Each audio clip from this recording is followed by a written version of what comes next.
31 मार्च 1932 जब अमेरिका के Petersburg Pennsylvania में एक आर्टिकल छपती है और वह आर्टिकल तेजी से आग की तरह ऐसे फैलती है जैसे कि मानो कोई तूफान। Recuerde que el dedo pinchón puede significar vida, el entusiasmo por encontrar un pasaporte del gol.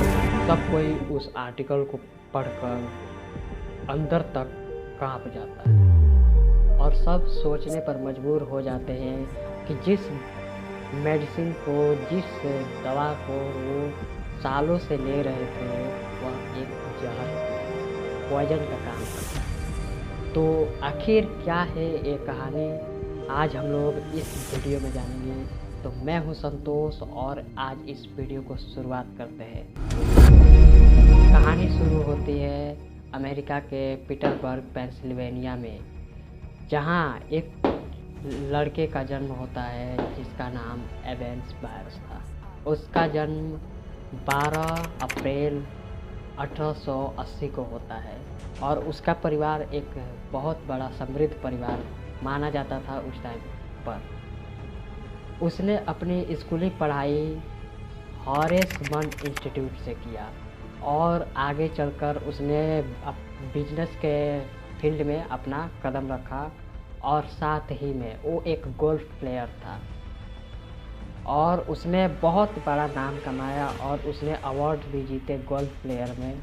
लेकिन इसकी किस्मत को कुछ और ही मंजूर था। इसकी हंसती खेलती परिवार, इसकी हंसती खेलती ज़िंदगी को किसी की नज़र लग जाने वाली। तो एक टाइम पर जब एक गोल्फ प्लेयर खेल रहा था तो उस टाइम इसका पैर का बैलेंस बिगड़ने के कारण ये ज़मीन पर कंधे के बल गिरता है और कंधे के बल गिरने के कारण इसका जो कंधा था, शोल्डर, उसमें चोट लग जाती है। तो इसको बहुत ज़्यादा पेन हो रहा था। तो इसने क्या किया, अपने पर्सनल डॉक्टर के पास जाकर दिखाया उसको। तो पर्सनल डॉक्टर बोले कि आपको कोई चोट वोट तो नहीं है, लेकिन क्या पता कि आपकी जो अंदर की मांसपेशियाँ हो वो चोट लगने की वजह से फट गई हो, इसलिए आपको इतना पेन हो रहा है। तो उसने कहा कि अभी अभी मार्केट में एक दवा आई है जिसका नाम है रेडिथोर। जी हाँ, रेडिथोर। तो रेडिथोर को उसने उसके लिए सजेस्ट किया कि आप इसको लीजिए, आप इसको बहुत ही जल्दी से इससे रिकवर हो जाएंगे। लेकिन ध्यान रहे कि आपको केवल स्मॉल स्पून से 1 चम्मच ही इसको पीना है। उसने कहा ठीक है, मैं इसको स्मॉल स्पून से 1 ही चम्मच पीऊँगा। फिर उसने वह रेडिथोर को परचेस किया और उसने उसको पीना स्टार्ट कर दिया। पहले तो स्मॉल स्पून से 1 चम्मच पीता था, फिर बाद में उसका शोल्डर भी ठीक हो गया, उसको एकदम नॉर्मल हो गया। और वो जब स्पून से जब वो रेडिथोर को अपने शरीर में पीता था तो उसको एक एनर्जी अंदर से, एक ताजगी सी उसके अंदर महसूस होने लगती थी कि जैसे मेरे शरीर में इतना बल आ गया कि मैं कुछ भी कर सकता हूँ। तो इसके चलते वह उस रेडिथोर का कब उसको लत लग गया कि उसने जो स्मॉल स्पून से 1 चम्मच पीता था वह अब 1 बोतल पीना स्टार्ट कर दिया। और ऐसे ही लगातार हर दिन उसने 1 बोतल पीना स्टार्ट कर दिया और ऐसा लगभग 3 साल तक किया। और 3 साल में कम से कम लगभग ये 1400 बोतल पी गया। और उसके बाद से एक शाम जब ये खाना खाकर सो रहा था तो सोकर जब सुबह उठा तो इसका जो निचला जबड़ा यहाँ से इसका निचला जबड़ा सड़ कर टूट कर गिर चुका था। तो जब इसने अपने आप को आईने में देखा तो इसको डर गया था। तो इसने फ़ौरन अपने पर्सनल लॉयर को बुलाया और उसने उसको दिखाया।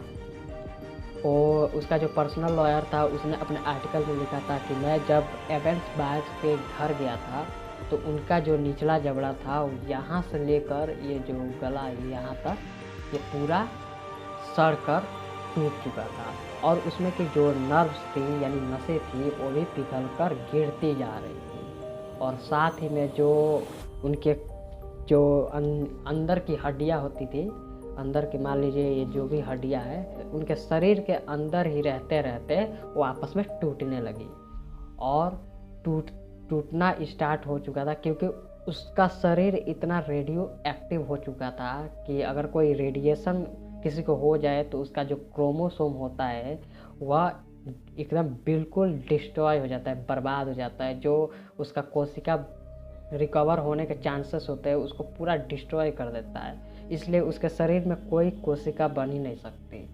तो ये रेडियो एक्टिव जो रेडिथॉर वो इतना ख़तरनाक था। तो ये क्या किए, फ़ौरन उसको हॉस्पिटल में ले गए और उन्होंने आर्टिफिशियल जाव यानी नकली जबड़ा लगवाया गया, कुछ ऐसा। तो उनका जो नकली जबड़ा था वो काम चलाऊ तो था, लेकिन जब इनके शरीर में इतना रेडिएशन फैल चुका था तो वो भी किसी काम का नहीं रहा और फाइनली जाकर 31 मार्च 1932 को इनका डेथ हो जाता है, यानी इस दुनिया को छोड़कर जा चुका था। फिर वैज्ञानिकों की नज़र इनके शरीर पर पड़ी और इनका पोस्टमार्टम किया गया तो पता चला कि जो रेडिथॉर पीने के चलते इनका शरीर इतना रेडिएशन से भर चुका है कि इनके आसपास जो भी चीज़ें रहेंगी उनको भी ये रेडिएशन से मार सकता है। तो इसलिए इनका ये जो एवेंस बायर्स था इसके कब्र को एक अलग से ताबूत बनाया गया और ताबूत बनाकर पीटरबर्ग के एलेगनी कब्रिस्तान में इसको दफना दिया गया।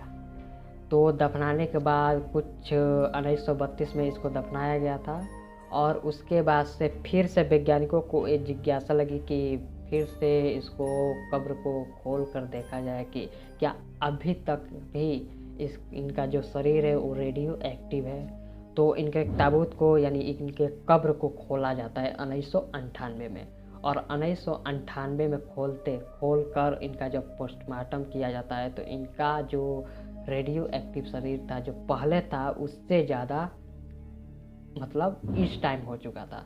तो इनका शरीर को मतलब इनके बॉडी को फिर से कब्र में दफन कर दिया जाता है और उसके बाद से कभी नहीं खोला गया। जो मैं बता दूं कि जो शरीर रेडियो एक्टिव जो रेडिएशन का शिकार हो जाता है, रेडियो एक्टिव हो जाता है, उसको नॉर्मल होने में ही कम से कम 1500 साल का समय लगता है, नहीं तो इधर तो और बढ़ता रहेगा। अगर कोई इसके संपर्क में है, कोई आसपास की जो एरिया है उसको वो रेडिएशन से इतना बर्बाद कर देगा कि एकदम बंजर हो जाएगा, वहाँ पे कोई चीज़ जमेगा ही नहीं। अगर प्लांट है तो भी वहाँ पे सूख जाएगा, मतलब इतना खतरनाक हाईली रेडिएशन होता है।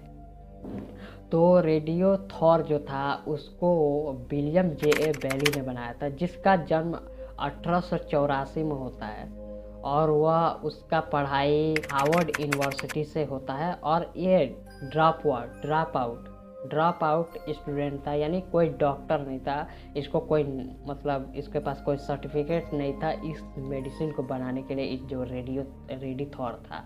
फिर भी उसने इसको बनाया और इसको क्या किया कि सबको मतलब ऐसा बोला कि ये पीने से कुछ नहीं हो सकता है, ये एनर्जी ड्रिंक है, इसका सेवन एकदम सेफ एंड सिक्योर है। बट आप खुद ही सोचिए कि मतलब जो एवेंस बायर्स था उसने इसका सेवन उसी इसके बताए हुए बात पे विश्वास करके इसका सेवन करता गया और आगे चलकर इसको जो एवेंस बायर्स था उसको एक दर्दनाक मौत मिली। तो इन सब का आप लोग ख्याल रखें, आप लोग सतर्क रहें ताकि आप लोग की ज़िंदगी जो है जो लाइफ है वो ज़्यादा दिन तक और चले। तो आपको ये वीडियो पसंद आया होगा तो आप इस वीडियो को लाइक और चैनल को सब्सक्राइब और साथ में दोस्तों को शेयर करना ना भूलें। मिलेंगे अगले नए टॉपिक पे, तब तक के लिए जय हिंद जय भारत।